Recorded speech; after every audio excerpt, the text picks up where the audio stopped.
విజయరామరాజు ఆయన పౌర హక్కుల సంఘం సభ్యులు ఒక్క మాటలో ఆపరేషన్ కగారు గురించి అద్భుతంగా భావోద్వేగంగా ప్రకటించారు. ఈ ఆపరేషన్ కగారు దానికి ఒక మనసు ఉండదు, జాలి, దయ, కరుణ, మానవత్వం, మానవీయత అనే లక్షణాలు ఏవి ఉండవు అని మనందరి భావోద్వేగాలను అది ఎంత విధ్వంసం సృష్టిస్తుందో వాటన్నిటిని స్పష్టంగా ప్రకటించారు విజయరామరాజు.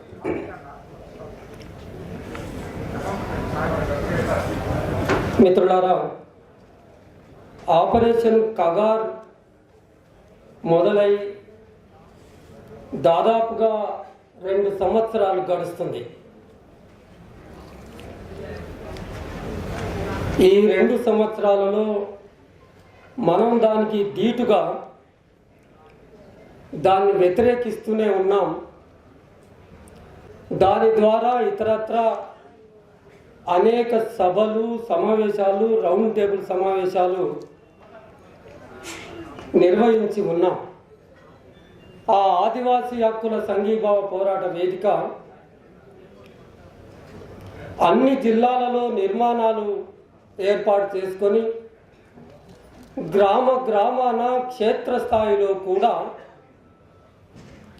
ప్రజలను చైతన్యం చేస్తూ ఆపరేషన్ కగార్కు వ్యతిరేకంగా పోరాడే దిశగా అనేకమైన ప్రయత్నాలు చేశాం. మొట్టమొదటి పౌర హక్కుల సంఘం ఇదే హాలులో ఆపరేషన్ కగార్కు వ్యతిరేకంగా మొట్టమొదటి బహిరంగ సభ అత్యంత స్వల్ప సమయంలో ఏర్పాటు చేస్తే ప్రజలలో పేరుకొనిపోయిన ఆ అగ్రం హాలు కిటకిటలాడిపోయింది. అక్కడి నుంచి మొదలుపెట్టి విరసం తదనంతరం దేశం కార్పొరేట్లకు అని ఒక ప్రచురణ తీసుకొచ్చి రౌండ్ టేబుల్ సమావేశాలు నిర్వహించి అనేక రూపాలలో ఈ ఆపరేషన్ కగార్కు వ్యతిరేకంగా గళాలు విప్పుతూనే ఉన్నాం. అయితే రాజ్యం ఆదివాసీ హక్కుల వేదిక నుంచి మొదలుపెట్టిన ఆ సభలు, సమావేశాలు ఒక క్రమంలో, ఒక దశలో ఏమాత్రం కొనసాగించను అని ఒక తీర్మానానికి, ఒక నిర్ణయానికి వచ్చింది. అడుగడుగున ఆటంకాలు సృష్టించటం కూడా మొదలుపెట్టింది. ఆ సభలు నిర్వహిస్తున్న ఆ వరుస క్రమంలో ఆగస్టు 24 నాడు వరంగల్లో పెద్ద ఎత్తున భారీ బహిరంగ సభ నిర్వహించాలని తలంచాం. దానికి కాంగ్రెస్ కమిటీ తెలంగాణ రాష్ట్ర అధ్యక్షులు మహేష్ కుమార్ గౌడ్, అక్కడ స్థానికంగా ఉండే ఎమ్మెల్యేలు, పూర్వపు ఎమ్మెల్యేలు కూడా మన వాళ్ళతో, మన శిబిరంలో ఉన్న వాళ్ళతో పాటుగా వాళ్ళు కూడా అందులో వక్తలు. అయినప్పటికీ ఎంత కక్ష కట్టింది అంటే దాన్ని భగ్నం చేసింది. ఎంత సీరియస్గా భగ్నం చేసిందంటే వాళ్ళ మాటల్లో చెప్పేది ఏంటంటే, మాకు సెంట్రల్ గవర్నమెంట్ నుంచి, అమిత్ షా నుంచి ఇన్స్ట్రక్షన్స్ ఉన్నాయి కనుక ఈ సభను ఎట్టి పరిస్థితుల్లో ఇంకా ఇంతకంటే మాకు ఎక్కువ అడగకండి అని సిట్టింగ్ ఎమ్మెల్యేలు ప్రకటించిన పరిస్థితి, పోలీసు వాళ్ళు ప్రకటిస్తున్న పరిస్థితి చూసాం. చలో బస్తర్ అనే ప్రోగ్రాము కూడా తీసుకున్నాం. చలో కర్రెగుట్టలు అనే ప్రోగ్రాము కూడా ఆదివాసీ హక్కుల పోరాట సంఘీభావ వేదిక తరఫున వీటిని కూడా రాజ్యం ముందుకు సాగనివ్వలేదు. మనం రాజ్యం పరిచయి అయిన పరిస్థితుల్లో ఉన్నామా అని ఈ భౌతిక పరిస్థితులను చూస్తే మనకు ఎక్కడో చోట అనిపిస్తుంది. కానీ ఒక ఆశావహం ఏంటంటే హిడ్మా మరణించిన తర్వాత ఎన్ని ఆంక్షలు, షరతులు, కండిషన్లు, ఎంత తీవ్రమైన నిర్బంధం ప్రయోగించినా కానీ వేలాది మంది మహిళలు, ముఖ్యంగా ఆదివాసీలు కలిసి రావటం వల్ల మనకి ఎక్కడో ఒక చోట వేణు చెప్పినట్టుగా ఒక ఆశావహం, ఒక ఉత్ప్రేరణ మనకు ఆ ఘటన మన ముందు ఉంచుతుంది. ఖచ్చితంగా ఉద్యమాలకు చావు లేదు అని ఆదివాసీ మహిళలు హిడ్మా అంత్యక్రియల సందర్భంగా మన ముందు ఆవిష్కరించారు. అయితే ఆపరేషన్ కగార్ గురించి చాలా సందర్భాల్లో చాలా మాట్లాడుకున్నాం కనుక ఇంకా దీని గురించి చెప్పాల్సిన పెద్దగా నడుస్తున్న ఆపరేషన్ కగార్ చరిత్ర గురించి మళ్ళీ చెప్పటం కాదు. కానీ పౌరాకుల సంఘం చాలా సందర్భాల్లో తన నివేదికలో దాదాపుగా ఇప్పటి వరకు, అంటే వరుస పెట్టి చెప్తున్నాం, 2024 జనవరి 1 నాడు ఒక ఆదివాసీ 6 నెలల పసిపాపను చంపడంతో తెరలేపిన ఈ ఆపరేషన్ కగార్లో ప్రాణాలు కోల్పోయిన వాళ్ళు ఇప్పటి వరకు 800 మంది అని, అందులో 600 మంది ఆదివాసీలు ఉన్నారని, దాదాపుగా 400 మంది ఆదివాసీ మహిళలు ఉన్నారని ఆ గణాంకాలు ప్రతి సందర్భంలో వివరించుకుంటూ వస్తూనే ఉన్నాం. అది మళ్ళీ దాన్ని పునరావృతం చేయటం అనేది కాకుండా ఈ ఆపరేషన్ కగార్ అనేది అంతిమ యుద్ధం అనేది ఇవాళ అంతిమంగా మొదటిసారిగా ఒక్కసారిగా ప్రజల ముందు వచ్చి పడిన సంక్షేమ పథకం కాదది. అటువంటి సంక్షేమ పథకాలు ఎన్నో ప్రకటించి ఉంది కేంద్ర ప్రభుత్వం. కనుక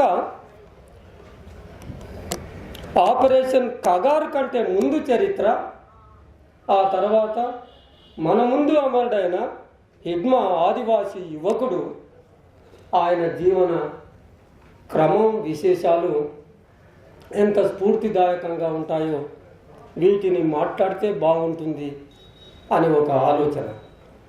అయితే ఈ ఆపరేషన్ కగారు 2024 నాడు ప్రకటిస్తే దానికంటే ముందు 1990లోనే జనజాగరణ ఆవాజ్ యోజన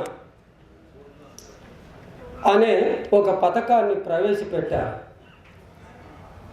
1990లో పెట్టి దాన్ని 2005 వరకు కొనసాగించింది. మనం ఇవాళ ఆపరేషన్ కగార్ మాట్లాడుతున్నాం, కానీ 90 నుంచే మరో రూపంలో ఆపరేషన్ కగారు కొనసాగుతూనే ఉంది. ఆ పథకం ద్వారా చేసింది ఏంటంటే, ఎక్కడ కనబడితే అక్కడ మన చంద్రబాబు నాయుడు కొనసాగించినట్టుగా సానుభూతి పరులను, విప్లవాభిమానులను, విప్లవాన్ని ప్రేమించే వాళ్ళను అందరినీ హత్యలు చేయటం మొదలుపెట్టింది జనజాగరణ అభియాన్. మావోయిస్టులకు ప్రజలకు మధ్య ఉన్న ఆ సంబంధాలను ఎక్కడికక్కడ త్రుంచేసే ప్రయత్నం చేసింది. ఒక మొత్తంగా 15 సంవత్సరాలలో జనజాగరణ అభియాన్ చేసిన పని ఏంటంటే, ఒక భయానకమైన వాతావరణాన్ని మొట్టమొదటిసారి ఆదివాసీ సమాజంలో సృష్టించగలిగారు. భయం గుప్పిట్లోకి ప్రజలు, అంటే అత్యంత దుర్మార్గమైన నిర్బంధం కనుక ప్రజలు సహజంగానే భయానికి, ఆందోళనకు లోనైన ఆ జనజాగరణ అభియాన్. ఆ తర్వాత దాన్ని పేరు మార్చి 2005లో, ఇది కూడా మళ్ళీ 2005 నుంచి 2009 వరకు సల్వాజుడు అనే పేరుతో మరొక పథకం ప్రజల ముందుకు వచ్చి పడింది. ఇవన్నీ నిర్బంధ రూపాలు.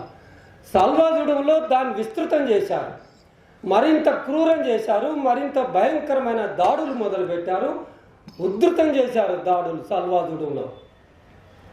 సల్వాజుడు యొక్క ప్రత్యేకత ఏంటంటే, ఇంకా నిర్బంధం ఇంకొక అడుగు ముందుకు వేసి మహిళలపైన అసంఖ్యాకమైన రీతుల్లో అత్యాచారాలు చేశారు. లెక్కలేదు.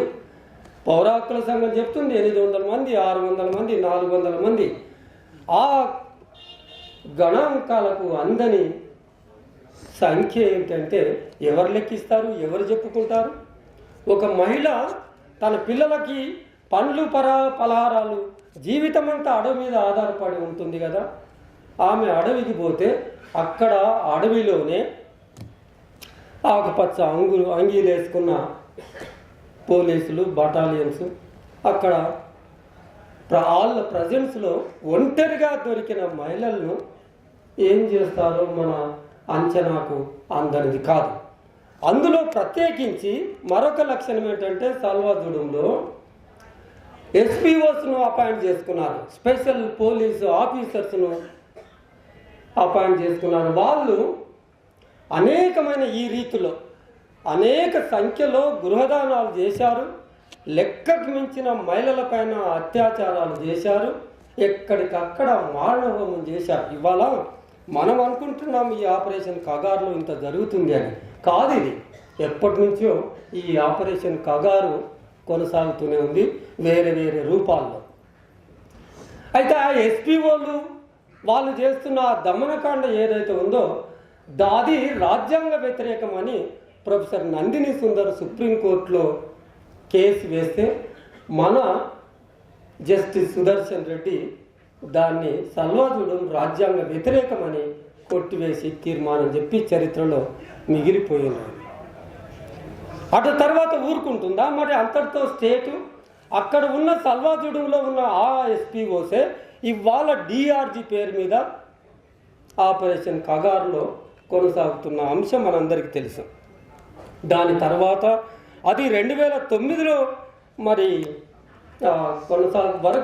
కొనసాగితే ఆ తర్వాత ఆపరేషన్ గ్రీన్ అంట్ పేరు మీద ఆపరేషన్ గ్రీన్ అంట్ను 2009లో మొదలుపెట్టి 2017 వరకు గ్రీన్ అంట్లో ప్రత్యేకంగా ఈ దాడులు ఇట్లాగే కొనసాగుతూ పర్యావరణ విధ్వంసానికి ఎక్కడ గ్రీనరీ లేకుండా చేసే ఈ కార్యక్రమాలకు అనేకమైన గృహదానాలు అనేక అసంఖ్యాకమైన రీతిలో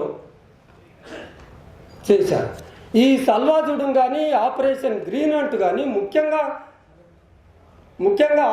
సల్వాజుడం మహేంద్ర కర్మ ఆధ్వర్యంలో ఆయన నాయకత్వంలో ఈ కార్యక్రమాలన్నీ ఈ దమనకాండ ఈ దౌర్జన్యం మొత్తం ఆయన కొనసాగించింది. మరి సమాధానం ఎవరు చెప్పాలి? సమాధానం చెప్పాలి కదా, చెంచు రామయ్యకు సమాధానం చెప్పాలి కదా. ఆ పద్ధతిలో ఆయనకు సమాధానం చెప్పబడింది. అంతటితో ముగియకుండా ఆపరేషన్ ప్రధాన్ పెట్టిండ్రు, ఆపరేషన్ సమాధానం పెట్టిండ్రు, ఆపరేషన్ సూరజ్ కుండని 2022లో మొదలుపెట్టి 2024 వరకు కొనసాగించి 2024 నుంచి మనం ఇప్పుడు ప్రస్తుతం చూస్తున్న ఆపరేషన్ కగారు కొనసాగుతూనే ఉంది. అయితే ఈ ఆపరేషన్ కగారు ఇవాళకి మొదలు కావటానికి బీజాలు మూలాలు ఆ సల్వాజుడంలో ఆపరేషన్ గ్రీన్ అంట్లో ఆపరేషన్ సమాధానంలో ఆపరేషన్ ప్రహార్లో జనజీవన జాగరణలో అక్కడ ఉన్నాయి. అయితే ఇక్కడ సమస్య ఏంటంటే మనం ఎవ్వరం కూడా ఎక్కడ కూడా అంటే స్పందించాల్సినంతగా స్పందించలేదు కనుక, అంటే 1990లో మొదలుపెట్టి 2024 వరకు వస్తే కూడా మనం మేధావులు కానీ చిన్న చిన్న విషయాలకు జడ్జీలు న్యాయమూర్తులు లెటర్స్ ఉత్తరాలు రాస్తూ ఉంటారు. ఎవ్వరు కూడా ఏ రకం కూడా ఆపరేషన్ కగారు మారణ హోమానికి సంబంధించి ఒక్క స్పందన కూడా లేకపోవటం అనేది ఇది విషాదకరం. మనం ఇవాళ చూస్తున్న విషాదకరం అత్యంతకరమైన ఈ మౌనం ఏదైతే ఉందో ఇది విషాదకరం. అది ఒక అవకాశంగా తీసుకున్న కేంద్ర రాష్ట్ర ప్రభుత్వాలు ఆపరేషన్ కగారు రూపంలో మళ్ళీ ముందుకొచ్చి ఇవాళ మన ముందు శూన్యాన్ని బూడిదను మిగిల్చే ప్రయత్నం చేస్తున్నారు. మనం చేస్తున్నది ఏంటంటే అమరులను తీసుకొచ్చి కీర్తిస్తూ దాన సంస్కారాలకు మాత్రమే పరిమితమయ్యాం. కానీ మరింత స్పందన రావాల్సిన అవసరం ఉంది. ఈ క్రమం, ఆపరేషన్ క్రమం, దాని మూలాలు హిడ్మా ఉన్నాడు. అక్కడ హిడ్మా ఉన్నాడు కనుక 1981లో పువ్వర్తిలో హిడ్మా పుట్టాడని అంటారు. ఏ డేటు ఎవరు రాసింది స్పష్టంగా ఉండదు. మన బోటోళ్లకు డేట్లు ఎవరు రాస్తారు? కానీ ఆయన చూసి 44-45 సంవత్సరాలు ఉండొచ్చు అని అనుకోవచ్చు. ఈ హిడ్మాను చంపేసింది రాజ్యం. ఆ వయసులో చంపటానికి ముందు చేసిన కార్యక్రమం ఏంటంటే హిడ్మా ఒక దుష్టుడు, దుర్మార్గుడు, క్రూరుడు, భయంకరుడు, రక్త పిపాసి అనే ఒక ప్రచారాన్ని మొదలుపెట్టారు. హిడ్మాను ఆ రకంగా ప్రజల ముందు ఒక దోషిగా నిలబెడుతున్నప్పుడు కూడా మన వైపు నుంచి రావాల్సిన ఆ స్పందన రాకపోవటం మరొక విషాదమే. హిడ్మాను చంపటానికి పథకం వేసి హిడ్మాను చేతిలోకి తీసుకొని హిడ్మా తల్లి దగ్గరికి వెళ్ళి నీ కొడుకు లొంగిపోమని ప్రకటించమని డిప్యూటీ సీఎం స్వయాన వెళ్ళి ఆమెను అడుగుతాడు. మనకు ఒక అనుభవం ఉంది. ఎప్పుడైతే ప్రకటన చేయమని, లొంగిపోమ్మని ప్రకటన చేయమని కుటుంబ సభ్యుల దగ్గరికి వస్తారో అప్పుడు ఖచ్చితంగా ఎన్కౌంటర్ జరిగిపోతుంది అని అనుకోవాల్సిందే. గాజర్ల రవి ఇంటికి కూడా పోయిండ్రు పోలీసులు. స్పష్టంగానే చెప్పిండ్రు, గాజర్ల రవి మా చేతిలో ఉన్నాడు, ఎప్పుడో రోజు మేము ఎన్కౌంటర్ చేస్తాము, ఎక్కడ దాచుకోలే, ఎన్కౌంటర్ చేస్తాం, మీరు వచ్చి మీ ఖర్చులన్నీ మేమే పెట్టుకుంటాం, మీరు వచ్చి లొంగిపోమని ప్రకటించండి, అడగండి ఆయనను, బాట ఖర్చులన్నీ మేమే పెట్టుకుంటాం, మీరు వచ్చి అడగండి. అరుణ ఇంటికి వెళ్ళారు. ఆమెను కూడా అదే రీతిలో కుటుంబీకులను అభ్యర్థించారు. వేణు చాలా వివరంగా చెప్పాడు. ఇక సాధ్యం కాదు, అయిపోయింది, ముగిసిపోయింది. గాజర్ల రవి మళ్ళీ తిరిగి ఉట్టి చేతులతో వెళ్ళిపోయిన పోలీసులు, మీ వాళ్ళు ఎవ్వరు ఇక్కడికి రారు, ఎవ్వరు కూడా ప్రకటన చేయటానికి సిద్ధంగా లేరు, ఇక నిన్ను తీసేసుకో. కొయ్యూరు ఎన్కౌంటర్లో కూడా కిల్లర్ ఫాస్ట్ అని ఆ కేంద్ర కమిటీ సభ్యులు మహేష్ వాళ్ళు ప్రకటించి ఉన్నారు, నరేష్. ఇది చరిత్ర, ఆ ఉద్యమం యొక్క ప్రత్యేకమైన చరిత్ర ఇది. వాళ్ళు ప్రాణాలు ఇవ్వటానికి తూటాలు కరతల మీద పెట్టి, ఎదల మీద పెట్టి అడిగినా కానీ చంపుకోని ఇంత తారతమ్యం. ఇవాళ వేణు చెప్పిన బయటకు వచ్చిన వాళ్ళకును వాళ్ళ ఆలోచనకును ఉద్యమాన్ని కొనసాగించాలి, మేము కాకపోతే నెక్స్ట్ జనరేషన్ వచ్చి అందుకుంటుంది అని భావించిన వాళ్లకు, గట్టిగా తలంచిన వాళ్ళకున్న తారతమ్యం ఇది. కనుక డిప్యూటీ సీఎం వెళ్ళి ఆమెతో ప్రకటన చేయించాడు అంటేనే పార్టీ కూడా ఒక ప్రకటన చేసి ఉంది. ఆ తేదీ లోపలనే ఆయన వాళ్ళ చేతిలో ఉన్నాడు అని. అంటే పట్టుకొని కాల్చి చంపడం అనేది, సజీవంగా ప్రాణాలతో ఉన్న వ్యక్తిని కాల్చి చంపడం అనేది, ఇలాంటి ఆయనను చంపటానికి ఎంతో పెద్ద అబద్ధ ప్రచారాన్ని కొనసాగిస్తూ,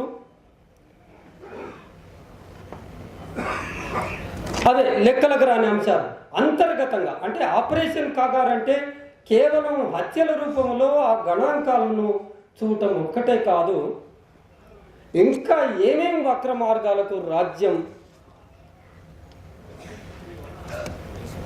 అంతర్గతంగా విద్రోహాలకు తెరలేపింది, అంతర్గతంగా భేదాభిప్రాయాలకు భయపెట్టో, నయాననో, ఆశలు చూపో, భ్రమలు చూపో, ఏదైతేనేమి ఎన్నో సంవత్సరాలు విప్లవోద్యమం కొనసాగించిన వాళ్ళను కూడా తన చేతిలోకి తీసుకొని ఇంకా ఇది చెల్లదు అని రాజ్యం యొక్క పరిభాష వాళ్ళ నోటితో చెప్పించడం అనేది జరిగింది. అది ఎంత విషాదకరమో ఒక్కసారి ఆలోచించండి.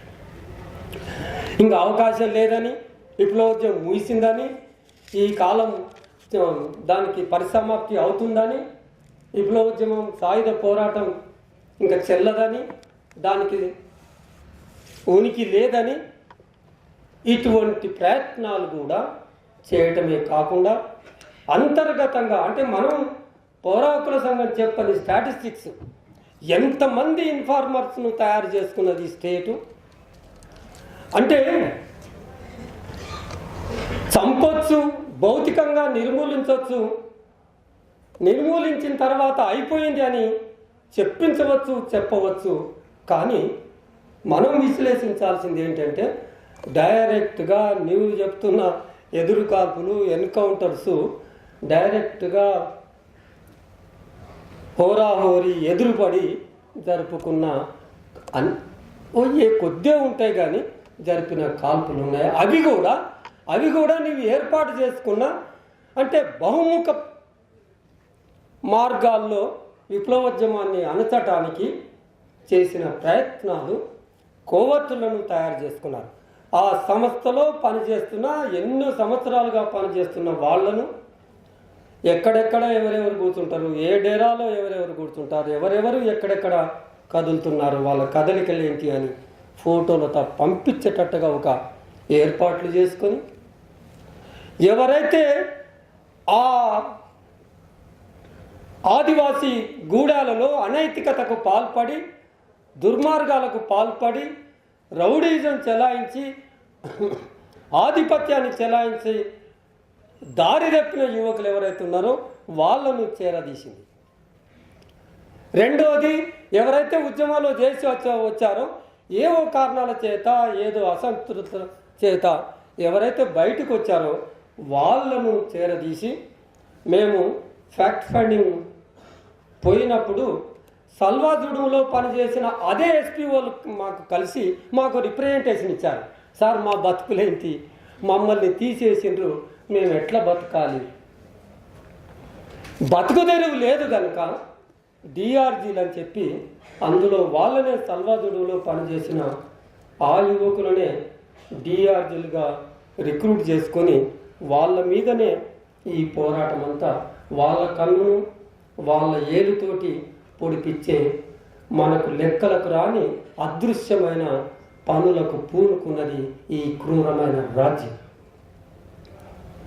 ఇవి పసిగట్టడంలో లేదా ఎదుర్కోవటంలో ఏదా నివారించటంలో ఎక్కడో ఒక చోట బలహీన పడటం వల్ల అది పైచేయి అయింది అని మనకు కనబడుతూ ఉంటుంది.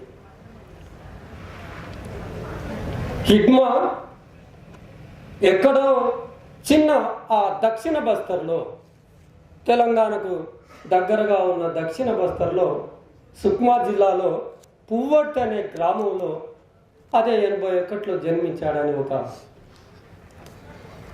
మేము అక్కడికి వెళ్ళాం, చాలాసార్లు పువ్వర్తి వెళ్ళాం. మీకు ఒకటి గుర్తు చేస్తాను పువ్వర్తి గురించి.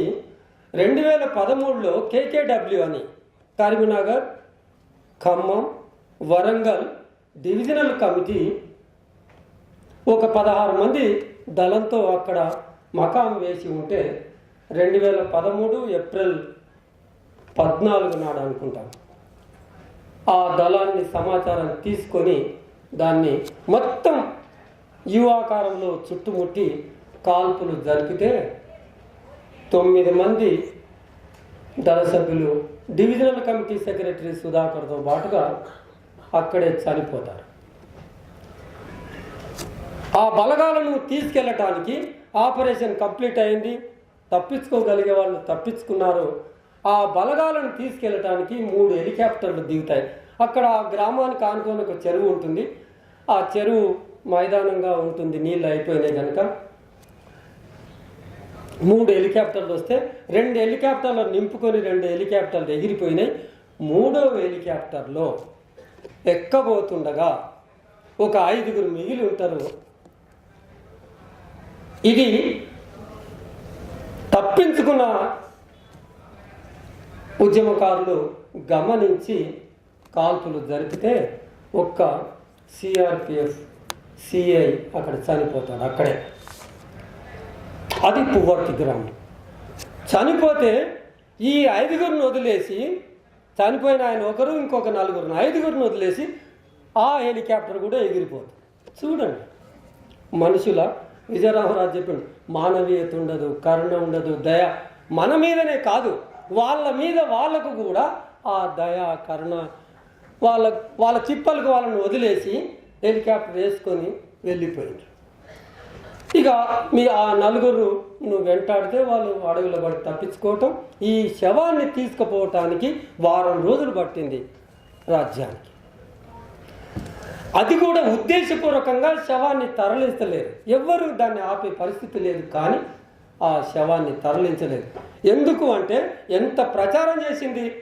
ప్రచారం అనేది చాలా ఇంపార్టెంట్. బీజేపీకి ఈ ఆర్ఎస్ఎస్ సంఘ్ పరివారకు యాక్షన్ చేసే ముందు ప్రచారం చాలా ప్రాముఖ్యం. కనుక ఆ శవం కడుపులో బాంబులు పెట్టారు, మేము దగ్గర పోయి శవాన్ని ఎత్తుకోగానే ఆ బాంబులు పేలిపోతాయి అని ఒక దుష్ప్రచారానికి మొదలుపెట్టి మా పౌరాకుల సంఘం అప్పట్లో ఉపాధ్యక్షుడు రఘునాథ్ భార్యకు ఫోన్ చేసి, నీ భర్తను చంపేస్తాం, ఆ శవాన్ని మాకు అప్పచెప్పేటట్టుగా చేయండి అని. మా పౌరాకుల సంఘం సభ్యుడు, రాజకీయ ఖైదీల విడుదల కమిటీ నాయకుడు బల్లా రవి కూడా ఫోన్ చేసి, మా శవాన్ని మాకు అప్పచెప్పకపోతే మిమ్మల్ని చంపేస్తామని. ఇప్పుడు చెప్పండి, ఇప్పుడు పరిధులు గీసిన వాళ్ళు దీనికి సమాధానాలు చెప్పాలి. పరిధులు గీస్తున్న వాళ్ళు మేము పురుగులు పడిన శవాలను భుజాల మీద వేసుకొని వచ్చినప్పుడు ఏం పరిధి. చివరికి స్కూల్ పిల్లల్ని కిడ్నాప్ చేసి పట్టుకొని, ఇవంతా తెలిసిన వాళ్ళు కూడా ఉన్నారు, పట్టుకొని కిడ్నాప్ చేసి ఇంకా వాళ్ళ ద్వారా చర్చలు జరిపి ఆ శవాన్ని తీసుకెళ్ళారు. అది పువ్వర్తి గ్రామం. ఆ పువ్వర్తిలో మన రాణాపూర్ లాగానే ఎంతమంది ఉద్యమంలోకి వెళ్ళారో, అసలు ఎవరు ఎక్కడ వెళ్ళినరో, ఎంతమంది వెళ్ళారో కూడా చెప్పలేము. ఎంతోమంది ఆ పువ్వర్తి గ్రామంలో అమరులైన వాళ్ళు. ఇదే ఆ పువ్వర్తి గ్రామ చరిత్ర. ఆ పువ్వర్తిలో ఇవాళ ఛత్తీస్గఢ్ రాష్ట్ర ప్రభుత్వం పోయి మెడికల్ క్యాంప్ పెట్టి ఆ తల్లికే ఫస్ట్ ఆయన ఇంజెక్షన్ ఇస్తాడు, గోళీలు. వాళ్ళ జీవితంలో గోళీలు ఇంజెక్షన్లు ఎరగరు.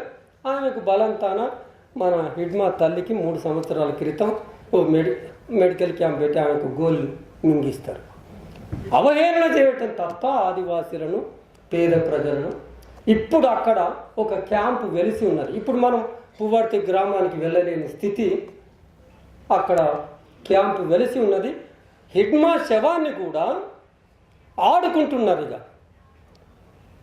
12 కోట్ల ఆదివాసీ అమాయకపు ప్రజలను, 80 కోట్ల పేద ప్రజలను ఎంత అపహాస్యానికి గురి చేస్తున్నారంటే, చంపిన శవాన్ని కూడా మా ఇంటికి ఇవ్వకుండా నీ క్యాంపులో పెట్టుకోవడం అనే ఏంది న్యాయం అని వాళ్ళ మనం అడగాల్సిన అవసరం ఉంది. హిడ్మా మొత్తం ఉద్యమ ప్రస్థానం, ఆయన జీవన యానం ఎంత ఉత్ప్రేరణగా ఉంటుంది. చాలామంది యువకులు కూడా కూర్చున్నారు. మనం ఆలోచించాల్సింది, ఆల్రెడీ ప్రచారం చేసి పెట్టింది కనుక మనం తిరిగి రాయాల్సింది.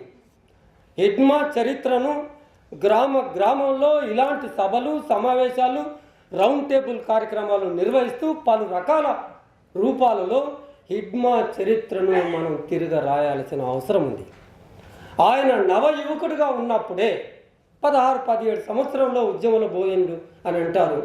అప్పుడు గృహదానాలు భయంకరంగా జరుగుతున్నప్పుడు, ఆదివాసీ మహిళలపైన అత్యాచారాలు అసంఖ్యాక రీతిలో కొనసాగిస్తున్న సందర్భం, ఎక్కడి వాళ్ళని అక్కడ సానుభూతి పరులను పట్టుకొని చంపేస్తున్న ఈ సందర్భంలో ఆయన నవ యువకుడుగా ఉద్యమంలోకి ప్రవేశించిన తర్వాత ఈయనకు ఏ ఊరు ఆ ఊరు చెంచురామయ్యకు చెప్పిన సమాధానం మహేంద్ర కర్మకు చెప్పకుండా ఉండగలరా? మరి ఎవరు దిక్కు అని పెద్ద ప్రశ్న కదా. ఇంతగా భారతదేశ విప్లవకారుల, ప్రపంచ విప్లవకారుల వరుసలో హిడ్మా చేరిపోయాడు అంటే, ఆనాడు అరచేతిలో జీవితం పెట్టుకొని బ్రతుకు పెట్టుకొని తెలంగాణకు ఎన్ని కుటుంబాలు వచ్చాయో చూడండి. ఒకవేళ ఇందులో ప్రొఫెసర్లు కనుక ఉంటే, రీసెర్చ్ చేసే వాళ్ళు ఉంటే, మీరు 2 టాపిక్లు ఇవ్వండి మీ విద్యార్థులకు. ఒకటి, ఛత్తీస్గఢ్లో మహిళల స్థితిగతులు ఏంటి అని ఒక టాపిక్ ఇవ్వండి. హిగ్మా జీవితాన్ని అధ్యయనం చేసే మరొక అంశం మీ విద్యార్థులకి ఇచ్చి వీళ్ళకి తీసుకురండి. ఇక్కడ ఉన్న ఉద్యమకారులు ఎంత ప్రచారం చేయాలో అంత ఆయన ఎంత గొప్ప వ్యక్తో మేము చూసుకుంటాం. ఆ చిన్నతనంలో ఎంతగా ఎదిగాడు, ఆయన తపన, ఆయన సామర్థ్య శక్తి, ఆయన కృషి, ఆయన పట్టుదల ఎంత వాడిని చేసింది. ఆ చిన్న వయసులో కేంద్ర కమిటీ సభ్యుడి వరకు ఎదిగాడు అంటే దాని వెనక ఉన్న చరిత్ర ఏంటంటే, హిగ్మా 18 భాషలు, అంటే ఆదివాసుల్లో ఉన్న 18 భాషలు మాట్లాడతాడు. అక్కడ ఉన్న విచిత్రం ఏంటంటే, ఈ ప్రాంతానికి మరొక ప్రాంతానికి భాషలు ఈయనకొచ్చు. అనురాధ గాంధీ వెళ్ళినప్పుడు ఆమెకు అంగరక్షకుడిగా ఉండి ఆమె బాడీ గార్డ్గా ఉంటూ ఆమెను ఎంత ఫోర్స్ చేసిందంటే, ఆమె ద్వారా ఇంగ్లీష్ నేర్చుకొని అనర్గళంగా ఇంగ్లీష్ మాట్లాడేటట్టుగా చేసి. నీ పివి నరసింహారావు ఒక్కడే కాదు బహుభాషా కోవిదుడు. మా హిగ్మా ఆదివాసీ బిడ్డ బహుభాషా కోవిదుగా నిరూపించింది. ఎవరికి ఏ గుర్తింపు ఇవాళ మనం చేయాల్సిన కర్తవ్యం ఏమిటో. ఆయన చదువుకున్నది 5వ తరగతి, పేపర్లో మీడియాలో 5వ తరగతి చదువుకున్నాడు. 5వ తరగతి చదువుకున్న వ్యక్తి హిందీ, ఒరిస్సా, తెలుగు, మలయాళం, గోండు లాంగ్వేజ్లన్నీ ఎట్లా మాట్లాడగలిగాడు. నువ్వు ఎవరిని త్రుంచేశావో ఒక్కసారి. అంటే ప్రజల నుంచి వచ్చిన మేధావులు ఎవరైతే ఉంటారో, ప్రజల నుంచి వచ్చిన ఆ మెరిక గింజలు ఎవరైతే ఉంటారో వాళ్ళను వేరివేయాలనేది ఒక పాలసీగా పెట్టుకుంటుంది. మార్క్సిజాన్ని మనం ఇంత సుఖ సౌఖ్యాలతో భద్రంగా ఉన్నప్పటికీ మనలో ఎంతమందిని చదివాం? మార్క్సిజాన్ని ఆయన వడబోశాడు, అధ్యయనం చేశాడు. ఆ మార్క్సిజ తత్వాన్ని, రాజకీయాన్ని ఆదివాసీ ప్రాంతాలకు పరిపూర్ణంగా అనువర్తింపజేశాడు. అనేక పుస్తకాలు చదివాడు, ఇతోధికంగా చదివాడు. రాస్తున్నారు కదా పేపర్లో, 4 గంటలకు లేస్తాడని ఆయన దినచర్య. ఆయన చదివిన సాహిత్యం, ఆయన చదివిన మార్క్సిజం మనందరికీ ఒక ప్రేరణగా నిలుస్తుంది. ఆయనే సర్కులర్స్ రాయటం, ఆయనే చిన్న చిన్న పుస్తకాలు రాయటం. గొప్ప ఆలోచనాపరుడు, అత్యంత నిష్ణాతుడైన యుద్ధవీరుడు, రాజకీయవేత్త, తత్వవేత్త, సిద్ధాంతకర్త, రచయిత, వ్యూహకర్త, ఆచరణవాది. ఆయన జీవితంలో ఎన్నడూ కూడా ఒకటి చెప్పి మరొకటి ఆచరించే వైనం ఆయన రక్తంలో లేదు. ఆయన సహచరి రాజే అంటే ఎట్లా సాధ్యమవుతుంది? ప్రజాస్వామ్యంలోకి రాండి, ఇక్కడ మంచి మంచి అవకాశాలు ఉన్నాయి, అన్నీ సమకూర్చబడతాయి. ఇక్కడ ఒక వ్యక్తి, మనం ఆలోచించాల్సింది ఏంటంటే, ఒక వ్యక్తి హిగ్మా లాంటి ప్రయాణం చేసి ఒక హిగ్మా కాగలడా? అన్నీ కలబోసుకున్నా ఒక వ్యక్తి కాగలడా అనేది వాళ్ళ పెద్ద సవాల్. అక్కడికి ఇక్కడికి అది ఎట్లా సాధ్యము? ఆ సంస్థకు మాత్రమే ఒక సాధారణ ఆదివాసీ యువకుడిని అసాధారణమైన కేంద్ర ప్రభుత్వాన్ని సవాలు చేసేంతగా ఆ సంస్థ మాత్రమే చేయగలదు. ఇక్కడ ఉన్న పరిస్థితులు అవి ఏమాత్రం సాధ్యం కాదు. ఏం ఎదిగినాం మేము? పెద్ద పెద్ద చదువుకున్నాం, ఏం చదువులు మావి? యూనివర్సిటీలో PhD గ్రంథాలు ఉన్నాయి, పిహెచ్డి అయిపోగానే అందులో పడేస్తాం. దాని జోలికి ఎవడు పోడు, అందులో ఏం రాసిండు ఎవడు పట్టించుకోడు. ఇదిగో ఇక్కడ ఒక ప్రొఫెసర్ కూర్చున్నట్లుంది, ఎవడు చదవడు, అందులో ఏం రాసిండో ఎక్కడ కూడా ఆచరణ యోగ్యం కాదు. కానీ హిడ్మా మనకు ఎంత ఉత్తేజమైన, ఎంత ప్రేరణ, ఎంత ఉద్వేగాన్ని కల్పిస్తాడు. ఎట్లా సాధ్యమైంది, ఎంత క్రమశిక్షణ ఉంటే అది మనకు సాధ్యమవుతుంది. ఆయన సహచరి రాజే మాత్రం తక్కువన ఆదివాసీ మహిళ గొంతెత్తి మాట్లాడటానికి రాని మహిళలు చాలా దయనీయంగా ఉంటాయి పరిస్థితులు, చదువుకోవటానికి ఏమాత్రం అనుకూలంగా ఉండదు. ఇక మీకు అందరికి తెలిసి చాలాసార్లు చెప్పాం, కారు చీకటి, లైట్లు ఉండవు, దీపాలు ఉండవు, ఇంకా చదువు ఎక్కడ, పాఠశాలలు లేవు, విద్య లేదు, వైద్యం లేదు, రోడ్లు ఉండవు, అసలు అది జీవితమే కాదు. చాలామంది వీటి మీద అధ్యయనం చేయడానికి పోయి విచిత్రం ఏంటంటే IIT Bombay professors, IIT Delhi professors, Bela Bhatia లాంటి మేధావులు వీళ్ళ జీవన స్థితిగతుల మీద అధ్యయనం చేయడానికి పోయి ఆ జుగుప్సాకర పరిస్థితులను చూసి మేము చాలాసార్లు ఈ డిసెంబర్లో ఫ్యాక్ట్ ఫైండింగ్ పోయినప్పుడు పెద్ద పెద్ద షటర్లు వేసుకొని నిండా కప్పుకొని మఫ్లర్లు కప్పుకొని పోతాం. ఒక బుడ్డోడు ఒంటి మీద నూలు పోగుండదు, వాడు నిలబడి మా దిక్కు ఇట్లా చూస్తుంటాడు, మమ్మల్ని వెక్కిరిస్తుంటాడు, ఏం వేసుకున్నారా మీరు అని. మనిషి జీవనానికి సంబంధించిన అంశాలు ఏవీ ఉండవు. రాజ్యాంగం జీవన విధానాన్ని గౌరవించమని చెప్తుంది. మోడీకి ఆ రాజ్యాంగం చెప్పింది. అమిత్ షాకు ఒక మనిషి ఓ ట్రిలియన్ ఎకానమీ తయారు చేసుకుంటానంటాడు, జపాన్ కింద లాగేసి నేను పైకి పోతున్నా 3వ స్థానంలో ఉంటానంటాడు. ఒక మనిషి అభివృద్ధి అంటే పోరాకుల సంఘం 53 సంవత్సరాలుగా చెప్తుంది. అది కాదు అభివృద్ధి, నీ నమూనా అది కాదు. నంబాల కేశవరావును చంపేసి 2300 హెక్టార్ల భూమిని గడ్చిరోల్లో ఇచ్చేసింది. ఇది కాదని చెప్తున్నాం. హిడ్మాన్ చంపంగానే వేణు చెప్పింది, లయడ్ కంపెనీ అనేకమైన వందల లక్షల సంఖ్యలో చెట్లను నరికివేస్తుంది, మైనింగ్ చేస్తుంది. ఇక వచ్చిన మహానుభావులేమో వాళ్ళనేమో అనకూడదేమో మనం, వాళ్ళేమో రాజ్యానికి అవసరం కదా మైనింగు, ఎంత అవసరమో, ఎంత జ్ఞానం ఇచ్చింది చూసారా మనకు. రాజ్యానికి మైనింగ్ అవసరమని ఇండియన్ ఎక్స్ప్రెస్ ఇంటర్వ్యూలో చెప్పింది, చదివే ఉంటారు. అయితే ఇటువంటి పరిస్థితుల్లో చదవటానికి అవకాశం లేని రాజే, మాట్లాడటానికి మాటలు రాని రాజే ఆ పార్టీలో, ఆ సంస్థలో గుర్తింపు పొందిన అత్యంత ప్రభావితమైన తత్వశాస్త్రాన్ని బోధించే ఉపాధ్యాయురాలు. సావిత్రిబాయి పూలే తర్వాత ఈ దేశంలో ఉపాధ్యాయురాలు ఎవరంటే రాజేను. తత్వశాస్త్రం అసలు మనకు ఫిలాసఫీ అసలు ఒట్టుపట్టదు, అర్థం కాదు, ఏదో కొద్దిమందికి అర్థమవుతుంది, కానీ చాలా వెరీ డిఫికల్ట్ సబ్జెక్ట్. ఫిలాసఫీ అనేది చాలా కష్టతరమైనది. ఆ సబ్జెక్టును ఆమె ఆలోచనగా ఆదివాసులకు బోధించిన గొప్ప వీరురాలు. ఇటువంటి పరిస్థితులు నువ్వు కేవలం ఏం చెప్పగలవు అంటే బేటీ ఏంటది, బేటీ పడావో, ఏంది పడావో, ఆడ బడేలేదు, బేటీ బచావో అంటే పరిస్థితులే లేవు బ్రతకటానికి. ఒక మనిషిగా జీవించటానికి కావాల్సిన భౌతిక పరిస్థితులు లేవు. నీకు దొరికిన సాకేంటి, ఏం ప్రచారం చేస్తావు, దుష్టుడు అని ప్రచారం చేసావు కదా.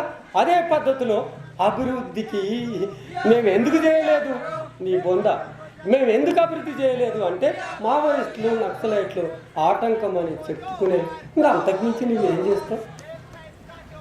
అక్కడ వీళ్ళు పోయిన తర్వాత కదా, నేను చాలాసార్లు చెప్పాను, వీళ్ళు పోయిన తర్వాత స్కూళ్ళు పెట్టిండ్రు, హాస్పిటల్స్ పెట్టిండ్రు, రోడ్లు వేయించుకుని వచ్చిన వాళ్ళకు అవసరమయ్యేటివి చెరువులు పెట్టిండ్రు, స్నానం చేయించిండ్రు, వాళ్ళ నెత్తిల పేలు కొరికిండ్రు, బట్టలు ఉతికిండ్రు, స్నానం చేయించిండ్రు, ఇంటి ముందర ఊడిపించుకునేటట్టుగా చేసిండ్రు, సాంప్రదాయాలకునే పరిస్థితులు కలిపి ఒక జీవనం అనేది వీళ్ళు పోయిన తర్వాత చేశారు కదా. అటువంటి వాళ్ళు అభివృద్ధి నిరోధకులుగా ఎంత ప్రచారం చేయాలో అంత చేశారు, గుర్తుపెట్టుకోండి. ఇవాళ చెప్పుకోవటానికి ఎక్కడో మూలనో భయపడేంత పరిస్థితులను రాజ్యం సఫలమైంది. దాన్ని చివరిగా చెప్పేది ఏంటంటే, ఇక్కడ కూర్చున్న మేధావులకు పౌర హక్కుల సంఘం ఒక అప్పీల్ ఏం చేస్తుంది, దీన్ని తిరగరాయాలి. అంతటి బృహత్తరమైన కర్తవ్యం మన మీద ఉంది. మనం భుజస్కంధాల మీద వేసుకొని, వాళ్ళు ఎంత కష్టపడ్డారో మనకు తెలిసిందే చరిత్ర. వాళ్ళు దెబ్బలు తిని, వాళ్ళు తిండి లేక, తిప్పలు లేక, వాళ్ళే నాగలు కట్టి, వాళ్ళే సాలు వేసి, వాళ్ళే విత్తనాలు నాటి వైనం కదా ఇవాళ ఇంత బృహత్తరమైన ఉద్యమంగా. వాళ్ళు పడ్డ శ్రమలో మనం ఏం పడుతున్నాం అనేది ఇవాళ పెద్ద ప్రశ్న. అది వేసుకుంటే ఈ మా చరిత్ర తిరిగి రాయటం, రాజ్యం ఉద్యమం మీద చేస్తున్న అబద్ధపు దుష్ప్రచారాన్ని ఎండగట్టడం, దాన్ని తిరిగి రాయటం అనేది మన మీద బృహత్తరమైన, ఇంకెవ్వరు ఉండరు మీకు, మనమే పథక రచన చేసుకొని ప్రజల్లోకి వెళ్ళాలి. అయితే ఇంత మారణహోమం కొనసాగుతున్నా కానీ బాగా బాధ పెడుతున్న అంశం మేధావులు ఉన్నారు కనుక మౌనం రాజ్యం ఏలుతుంది. చరిత్ర చదువుకున్న వాళ్ళే చరిత్రలో ఒక మార్పు రావాలంటే సైద్ధాంతికంగా, రాజకీయ పరంగా ఒక మార్పు రావటం కోసం ఆ మార్పు ఎట్లా సాధ్యమవుతుందో తెలిసిన వాళ్ళు, అధ్యయనం చేసిన వాళ్ళు, పరిశోధనలు చేసిన వాళ్ళు, గ్రంథాలు రాసిన వాళ్ళు, మేధావులు మౌనంగా ఉండటం అనేది. మౌనంగా ఉండటమే కాదు, ఓ రకంగా మీ మౌనం వాళ్ళకు అంగీకారం, మద్దతు